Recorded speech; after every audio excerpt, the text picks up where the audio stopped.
मुलांनो नमस्कार. आज आपण भौमितिक रचना या धड्यामधला वर्तुळाला स्पर्शिका काढणे हा भाग बघणार आहोत. वर्तुळाला स्पर्शिका काढण्यामध्ये वर्तुळावरील बिंदूतून स्पर्शिका काढण्यामध्ये दोन प्रकार आहेत.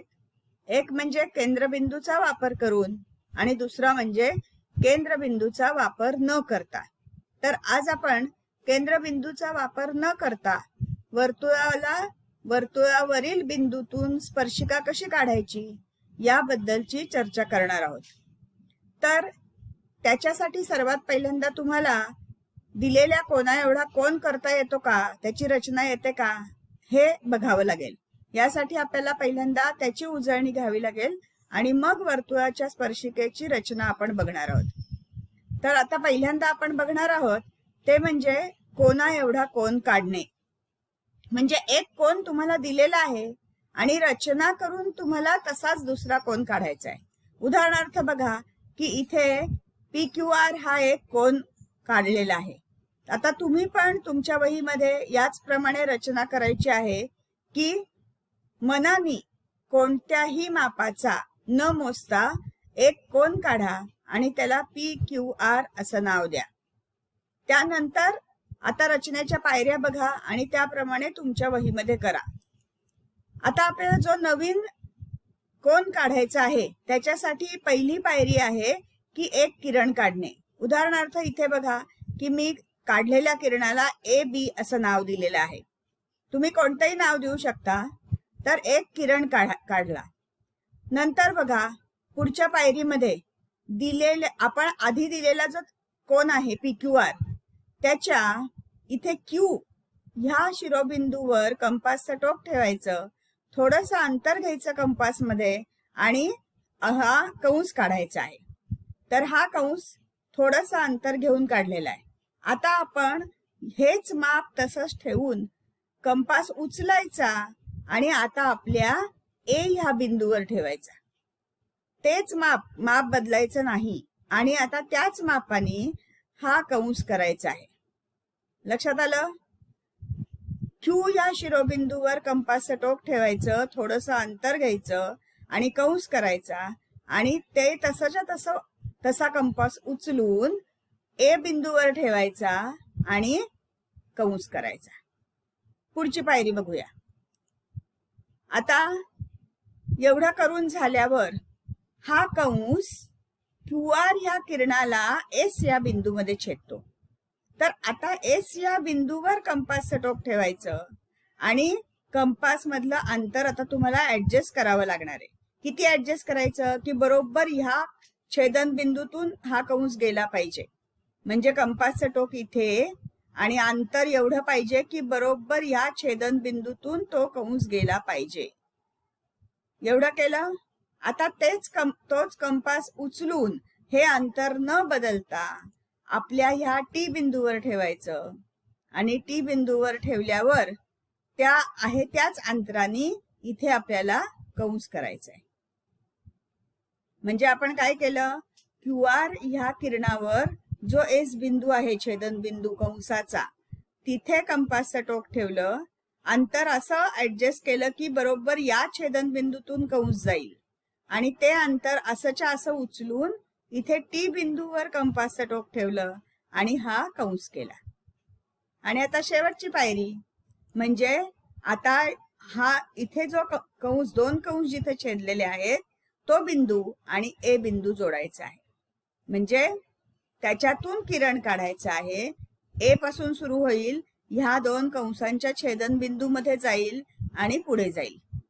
आणि आता तुम्ही तुमचा पहिला PQR हा कोन मोजा आणि हा CAB हा कोन मोजा आणि जर दोन्ही कंसाचं माप अगदी एकसारखं आलं असेल तर तुमची रचना बरोबर आलेली आहे. समजलं? आता जर तुम्हाला कोणा एवढा कोन काढणे ही रचना समजली असेल तर मग आपल्याला पुढच्या रचनेकडे जावं लागेल की ह्याचा उपयोग करून आपण वर्तुळाला स्पर्शिका कशी काढायची. तर आता पुढचा भाग बघा की वर्तुळावरील बिंदूतून स्पर्शिका काढणे आणि त्याला अट अशी आहे की केंद्रबिंदूचा वापर न करता. असं जर दिलं असेल त्या उदाहरणामध्ये असं स्पष्ट दिलं असेल की केंद्रबिंदूचा वापर न करता तरच ही रचना वापरायची आहे, नाहीतर तुम्हाला केंद्रबिंदूचा वापर करून सोपी रचना माहिती आहे. तर आता परत आपण रचनेच्या पायऱ्यांना सुरुवात करूया. माझ्या बरोबर तुम्ही पण वहीमध्ये ही रचना करायची आहे.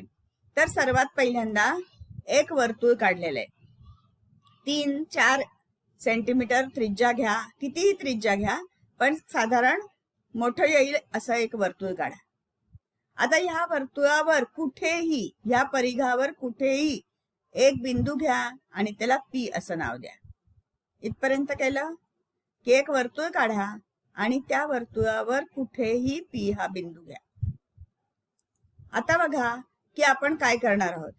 पी हा शिरोबिंदू असणारा आणि उरलेले दोन्हीही शिरोबिंदू वर्तुळावर असतील असा एक त्रिकोण तयार करायचा आहे. कसा पण, फक्त त्याचा एक शिरोबिंदू पी वर पाहिजे आणि उरलेले दोन्ही शिरोबिंदू हे वर्तुळाच्या परिघावर असले पाहिजेत. म्हणजे तुमचा त्रिकोण असाच दिसला पाहिजे असं काही नाही. तुम्ही असा त्रिकोण करू शकता, असा त्रिकोण करू शकता, हवा तसा. फक्त पी एक शिरोबिंदू आणि उरलेले दोन्ही शिरोबिंदू वर्तुळावर, ह्या अटीप्रमाणे असा एक त्रिकोण तयार करा. इथपर्यंत समजलं? पुढे जाऊया. आता ह्या त्रिकोणामध्ये पी सोडून दोन कोण तयार झालेले आहेत. एक इथे झालाय, एक इथे झालाय. ह्यापैकी कोणचा कोण घ्यायचा हे आपणच ठरवू शकतो. उदाहरणार्थ मी हा कोण घेतला, तर हा कोण, ह्या दोन कोणांचे किरण परिघावर जिथे मिळतायत त्याच्यामुळे हा कंस तयार होतोय. लक्षात येतंय? म्हणजे या कंसाचा ह्या कोणाशी संबंध आहे.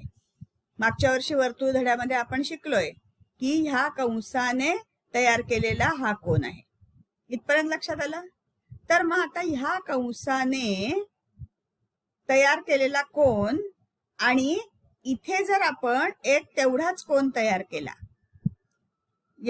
हा एक किरण आणि नवा किरण आपल्याला शोधायचा आहे, तर असा तो कोण तयार केला, तर तो कोण आणि हा कोण सारखा केल्यावर जो इथे आपल्याला दुसरा किरण मिळणार आहे, तो किरण हा ह्या वर्तुळाची स्पर्शिका असणार आहे.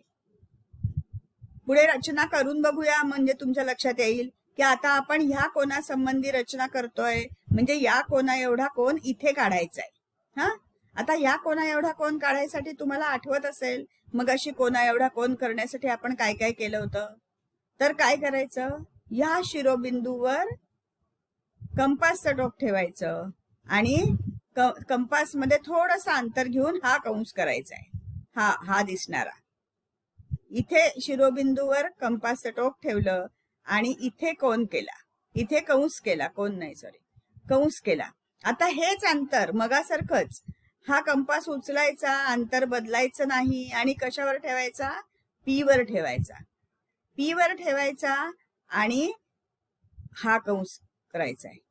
म्हणजे आपल्या तयार होणाऱ्या कोणाचा हा एक किरण आहेच, दुसरा किरण आपल्याला शोधायचा आहे, म्हणून पी वर कंपासचं टोक ठेवून हा कंस करायचा आहे.